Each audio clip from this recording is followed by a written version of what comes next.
नमस्कार दोस्तों, मेरा नाम गौरव है और मैं आपका स्वागत करता हूं हमारे YouTube चैनल हॉरर स्टोरी पर। दोस्तों, कहते हैं इंसाफ की देवी की आंखों पर पट्टी बंधी होती है क्योंकि वो कभी भेदभाव नहीं करती। पर अगर वही अदालत किसी ऐसी जगह लग जाए जहां इंसाफ करने वाले भी भूत हों, गुनहगार भी भूत और गवाह भी आत्माएं बन चुकी हों, तब क्या वहां इंसाफ मिलेगा या फिर ये सब सिर्फ एक अंतहीन सजा बन जाएगा? आज मैं आपको ले चल रहा हूं एक ऐसी भूतिया अदालत में जहां इंसानों का नहीं, आत्माओं का मुकदमा चलता है। तो चलिए दोस्तों, बिना समय गवाए कहानी शुरू करते हैं। रात के करीब 11 बजे थे। आदित्य शुक्ला अपने लैपटॉप पर बैठा एक नई स्टोरी की तलाश में था। एक महत्वाकांक्षी क्राइम रिपोर्टर होने के नाते वो हमेशा ऐसे अनसुलझे केस या जगह ढूंढता था जिनमें सच्चाई अब तक दफन हो। तभी एक अनजान मेल आई। सब्जेक्ट था अंधा न्यायालय, जहां न्याय कभी नहीं मिला। आदित्य चौंका। मेल में एक पुरानी सी जेल का धुंधला फोटो अटैच था और नीचे बस एक लाइन, बक्सर सेंट्रल जेल का ब्लाइंड कोर्ट, जहां आज भी रात के अंधेरे में अधूरी सुनवाई होती है। जिज्ञासा से भरा आदित्य उस लिंक पर क्लिक करता है। वहां लिखा था, ब्रिटिश काल में बनी इस जेल में एक अंधे जज की अदालत लगती थी जिसने सैकड़ों निर्दोषों को बिना सबूत फांसी दी। कहते हैं आज भी हर अमावस की रात वहां अदालत लगती है जहां उन अनसुनी आवाजों की सुनवाई अधूरी है। आदित्य का दिमाग भन्ना गया। उसे ये किसी लोकल लेजेंड की तरह लगा, लेकिन अंदर कहीं न कहीं उसे लगा कि अगर इसमें सच्चाई है तो ये उसके करियर का सबसे बड़ा ब्रेक हो सकता है। उसने तुरंत अपने वीडियो जर्नलिस्ट रवि को कॉल किया। रवि, कल सुबह निकल रहे हैं बक्सर, वहां एक जेल है, कहते हैं वहां अब भी सुनवाई होती है। रवि ने हंसते हुए कहा, भूतिया जगह है क्या? आदित्य गंभीर हो गया। जो भी है, अगर ये सच है तो इंडिया की सबसे बड़ी स्टोरी हमारे हाथ में होगी। अगले दिन दोनों बक्सर की ओर रवाना हुए। रास्ते भर आदित्य नेट खंगालता रहा, पर उस ब्लाइंड कोर्ट का कहीं कोई जिक्र नहीं था। बस अंग्रेजों के बनाए बक्सर सेंट्रल जेल की सूखी जानकारी। 1860 में बनी, कई क्रांतिकारियों को यहाँ फांसी हुई, लेकिन ब्लाइंड जज और रात में लगने वाली अदालत का कोई रिकॉर्ड नहीं। शाम होते होते दोनों बक्सर पहुंच गए। वहीं पर एक लोकल गाइड मिला, रामदयाल। उसका चेहरा डर से सफेद पड़ा था जब आदित्य ने ब्लाइंड कोर्ट का नाम लिया। रामदयाल बोला, साहब, उस जगह मत जाइए, वहां आज भी फैसला सुनाया जाता है और जिस पर फैसला हुआ वो बचा नहीं। आदित्य मुस्कुराया, बस वहीं जाना है दादा, सच्चाई जाननी है। बक्सर की वो पुरानी जेल, बाहर से देखने में बिल्कुल किसी वीरान किले जैसी। ऊंची ऊंची दीवारें, जगह जगह झड़ती ईंटें और लोहे का एक बड़ा दरवाजा जिस पर जंग इतनी मोटी जम चुकी थी मानो सदियों से किसी ने हाथ न लगाया हो। रामदयाल ने धीमे स्वर में कहा, साहब, ये जेल 1860 में बनी थी।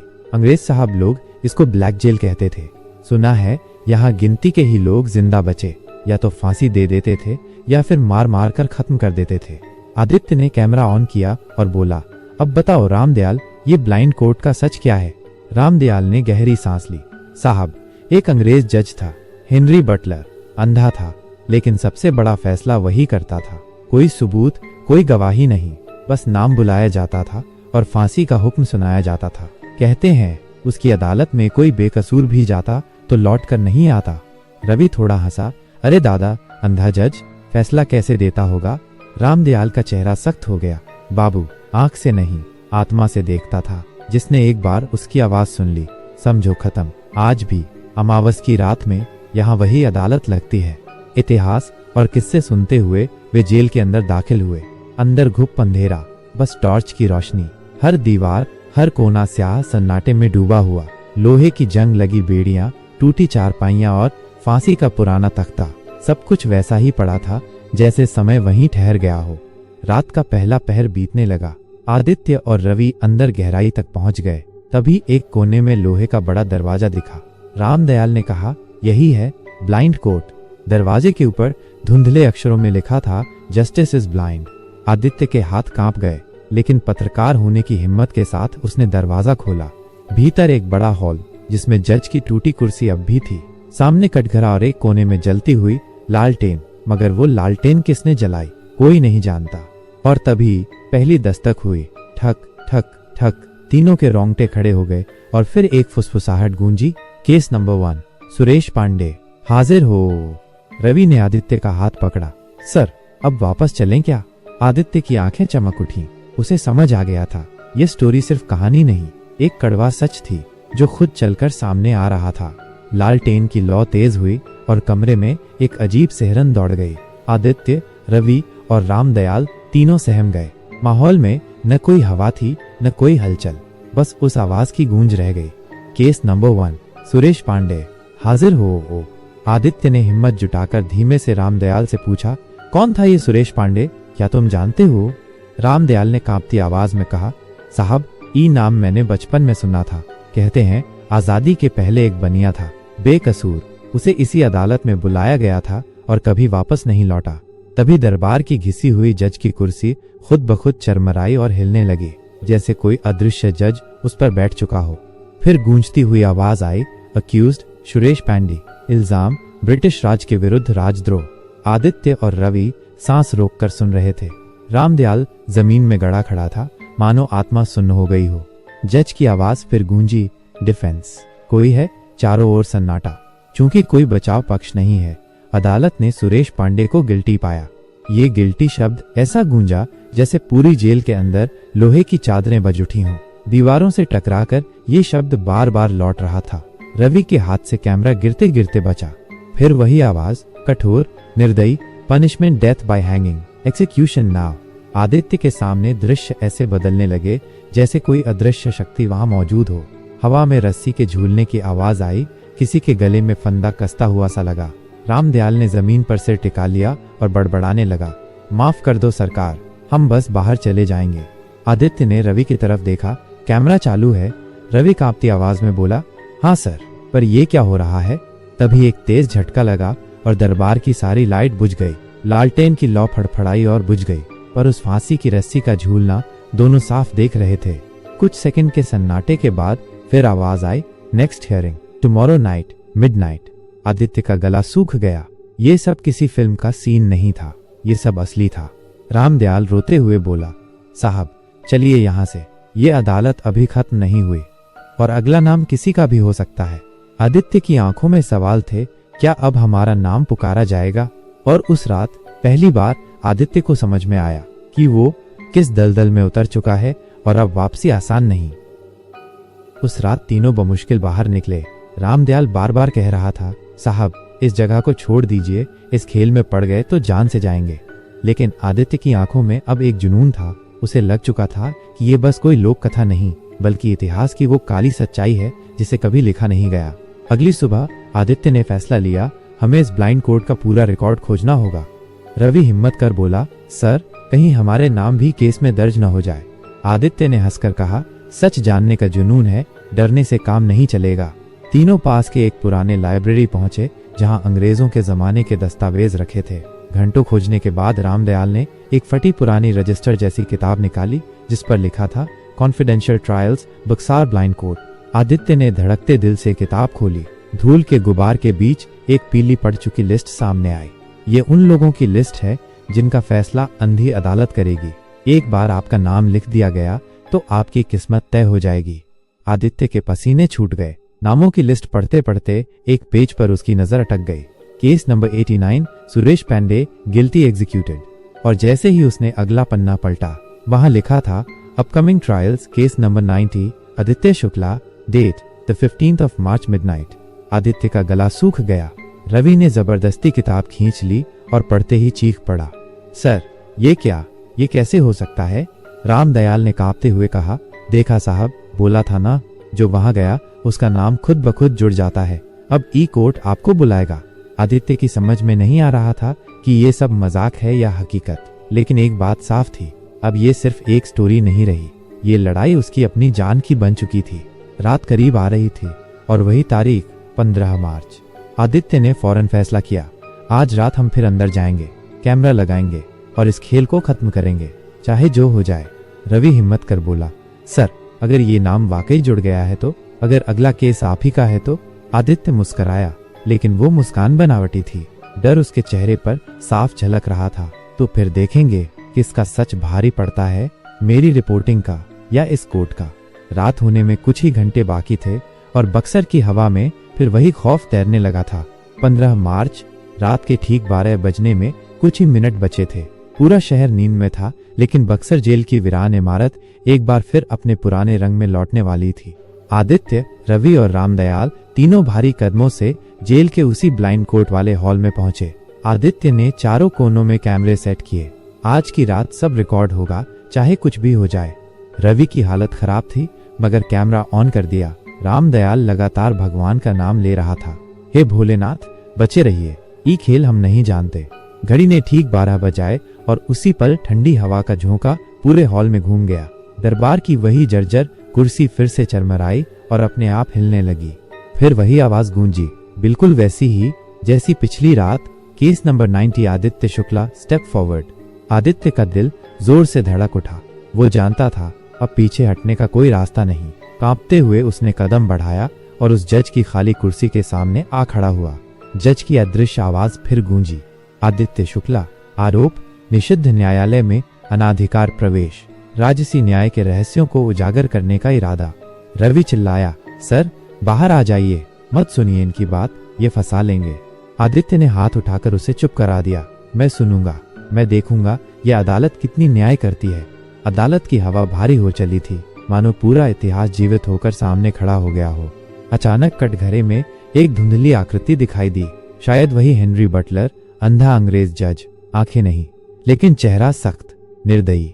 उसने बोला, do you accept the trial mister Shukla? Aditya ने हिम्मत जुटाई। हाँ, लेकिन एक शर्त है, मेरी दलील सुनी जाएगी। अगर मैं निर्दोष साबित हुआ तो ये अदालत हमेशा के लिए खत्म होगी। कमरे में सन्नाटा। फिर जज की आवाज आई, accepted, court will allow you to defend. Ramdayal और रवि दोनों हैरान। पहली बार किसी को इस अदालत में सफाई का मौका मिल रहा था।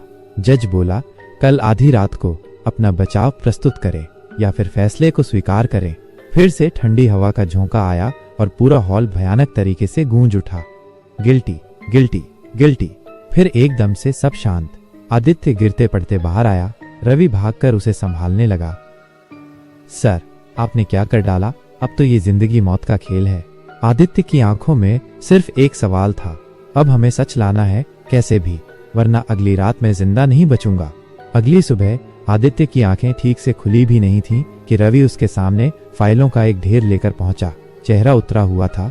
सर, पूरी रात पढ़ते पढ़ते ये मिला, ब्लाइंड कोर्ट के बारे में अंग्रेजों की एक अधूरी रिपोर्ट। आदित्य ने तेजी से फाइल पलटनी शुरू की। पुराने अंग्रेजी में लिखा था, बक्सर विशेष न्यायालय ब्रिटिश क्राउन के गुप्त निर्देश के तहत 1935 में शुरू किया गया। उद्देश्य भय बनाए रखने के लिए विद्रोहियों, मुखबिरों और निर्दोष ग्रामीणों पर चुपचाप मुकदमा चलाना। आदित्य के रोंगटे खड़े हो गए। मतलब ये पूरा कोर्ट ही फर्जी था, ना कोई रिकॉर्ड, ना अपील, बस मनमानी सजाएं और मौतें। रवि बोला, सर, इस फाइल के आखिर में लिखा है, आजादी से पहले आखिरी सक्रिय मामला, केस नंबर 89, सुरेश पांडे। उसके बाद अदालत सील हो गई, लेकिन अफवाहें कहती हैं अदालत अभी भी काम करती है। आदित्य बड़बड़ाया, तो सच में ये अदालत कभी खत्म ही नहीं हुई, बस दिखावे के लिए बंद कर दी गई। असल में आज भी चल रही है। रामदयाल चुपचाप एक कोने में बैठा था, जैसे जानता हो कुछ। आदित्य ने घूर कर पूछा, क्या छुपा रहे हो रामदयाल? रामदयाल ने कांपते हुए कहा, साहब, एक बात है, मेरे दादा इसी जेल में दरबान थे। उन्होंने बताया था, एक अंग्रेज जज था, हेनरी बटलर, आंखों से अंधा, पर उसके फैसले आंख बंद कर भी मौत देते थे। उसने गांव के कितने ही लोगों को गद्दार कह के फांसी दे दी। कोई सबूत नहीं, कोई सुनवाई नहीं, और कहते हैं बटलर ने मरते वक्त अपनी आत्मा इसी कोर्ट में बांध दी, ताकि वो हमेशा जज बनकर राज करे। आदित्य के रोंगटे खड़े हो गए। मतलब ये बटलर ही आज भी जज है? रामदयाल ने धीरे से सिर हिलाया। रवि हड़बड़ाया, सर, आपने जो दांव खेला वो गलत था, आप फंस गए। अब कोई आपको इस अदालती खेल से निकाल नहीं सकता। आदित्य गहरी सांस लेकर बोला, निकालूंगा और पूरी दुनिया को बताऊंगा ये क्या है। बस एक रास्ता है, मुझे बटलर के मरने का सच खोजना होगा। कहीं तो राज छुपा है जिससे ये अदालत खत्म हो सके। तीनों अब जानते थे, अगली रात आखिरी होगी, या तो सच सामने आएगा या आदित्य का नाम हमेशा के लिए गिल्टी में दर्ज हो जाएगा।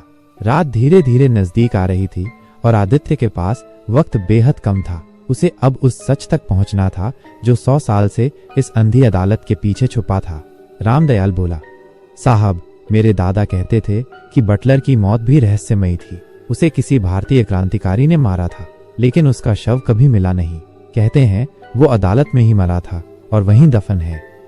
आदित्य चौंक पड़ा। अगर उसकी लाश वही है तो वही इस पूरी अदालत का रहस्य है।